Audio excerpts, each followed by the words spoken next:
Hey everybody, I just wanted to go over some basic waxing 101, kick waxing 101 for you guys, just so that we can get our skis prepped, ready to go anytime we do a classic ski this year. The purpose is just honestly to show you the basics on how to get those skis ready so that we can have some fun out on the snow. Waxing can be pretty overwhelming. There's lots to it, but we'll try to keep it as simple as possible for this video anyways. The first thing that you want to know when we talk about kick waxing is that the wax itself. And there is a gamut of waxes out there. I have some here. Maybe I'll throw it kind of closer to a video. Don't be overwhelmed by kind of all the wax that's there. All you really need to worry about is temperature on a wax. So you can see on this Swix wax here, it's called V50. Don't even worry about that. I just look at the temperature and I can see that it's 0 to a -1 ski temperature. And there's even new snow and old snow. I don't even really look at that. It's just, I look at the temperature. So if I have a wax here, it's a V60. It's a 3 to a +1. It's probably too warm for us. I have one that's pretty old here. I can still see the temperature at the bottom. It's a -5 to -15. That's probably getting a little bit closer to it. So when you do hopefully go out and grab some wax, just look at temperature. And basic wax temperatures, usually have a range of about maybe 5 degrees. So that's 0 to -5, -5 to -10, -10 to -15, -15 to -20, or thereabouts. This is a pretty cold wax here, and a -12 to a -25. That's a huge range. Maybe a little bit warmer one here. I can't see a temperature on it. That's a bad example to use apparently. Oh, there it is. 0 degrees. So there's a lot of different waxes out there. Honestly, just look at the temperatures. Okay. The other thing you're going to want to try to get are some corks. So the two types of corks that you can get out there are actually like a real cork made out of, shockingly enough, cork, or you can get a synthetic cork. It honestly doesn't matter. You could use your glove and your hand. All it really does is just provide some friction and some warmth to get that wax in. I would probably recommend a synthetic cork. I find that a real cork actually sometimes leaves bits of cork onto your skis. So synthetic corks are usually what works the best when we actually get cork into it. And I'll show that in a second. And maybe the last thing that you might want to get, other than waxing corks, that's definitely the basics. And if that's all you have, perfect, we're good to go. But you might want to maybe get some de-waxer or something to take wax off your skis. After a while, you might want to actually clean your skis up, and that's pretty useful. There's specific stuff that you can get for de-waxing your skis. For actually waxing here, so the first thing I want to make sure that you know is that your classic skis have a camber.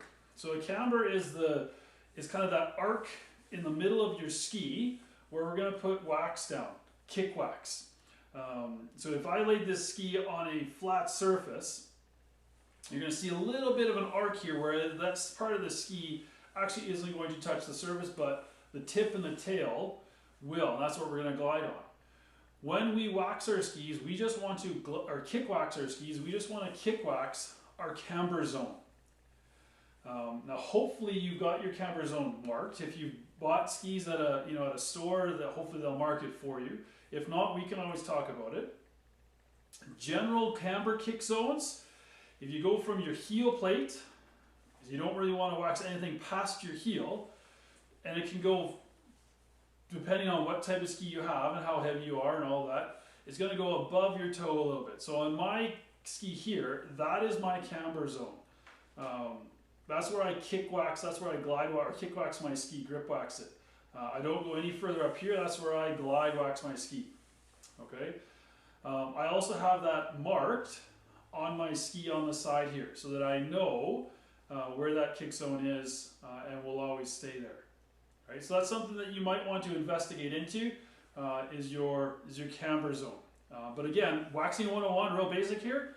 If you go from about your heel plate to maybe a little bit of past your toe, past the toe of your binding, you're probably going to be just fine.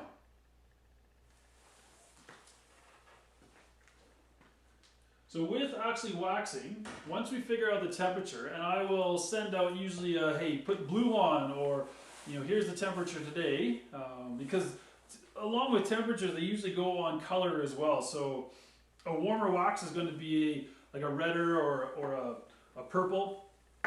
A colder wax will probably be maybe a little bit of a blue or a green, or a white wax. So I might say, if you have blue wax, throw your blue wax on, or it's -10 out, put a -10 wax on. It would probably work the best. When we actually wax, I'll just pick one wax here. That's probably a good one to use. We'll put a -1 to a -7 V40 wax on. That's the wax I'm going to put on here. When you put the wax on, all I want you to do is put nice thin layers down the base of your on your camber zone, your kick zone, and think of this as a crayon. And all I'm going to do is just to slowly but surely just kind of crayon my kick zone here, and it's nice and light. Nothing too strenuous. I'm covering the whole kick zone all the way down to the area where I want that grip. And it's nice and light. What I don't want to do is get big glumps of wax on, because it's harder to cork in then. But if it's nice and even all the way around, then we're pretty good. After we've got it set down there nice and crayon on, nice thin layer, I'm going to take my cork, and I'm simply just going to go back and forth on my ski, and it doesn't matter direction, just kind of back and forth to cause some friction, and that wax slowly but surely almost looks like it disappears. And as soon as I know I don't really see it anymore, that's pretty good. I'm kind of done that layer. We want to wax multiple layers onto our skis. If on a normal day we're going skiing for an hour, hour and a half, I might put on 3 to 4 layers of wax. So then I'll put my next layer on, and I can again go about that same kick zone. Again, I'll crayon it on. Nice light layer. You're going to find that the base is going to start warming up a little bit, so you might start to get a little bit more globby. But again, just nice light layer all the way around. And I'll cork it in again. And again, you could use whatever you want. I could use my hand if I wanted to.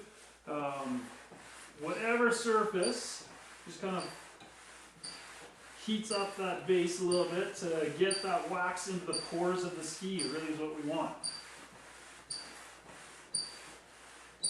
What I also want to try to do, I'm not trying to go past that kick zone either, which is pretty tempting to do, because as soon as I start going to the glide zone, it's just going to make your ski go a little bit slower, and we don't want that. So that's the second layer.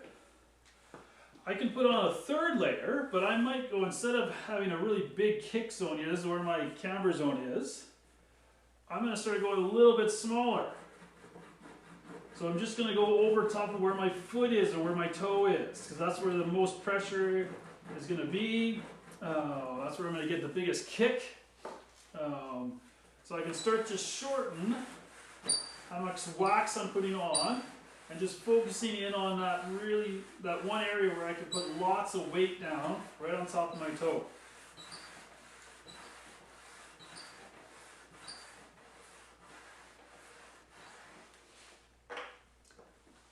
So I'll put maybe one more layer on, right on top of my toe.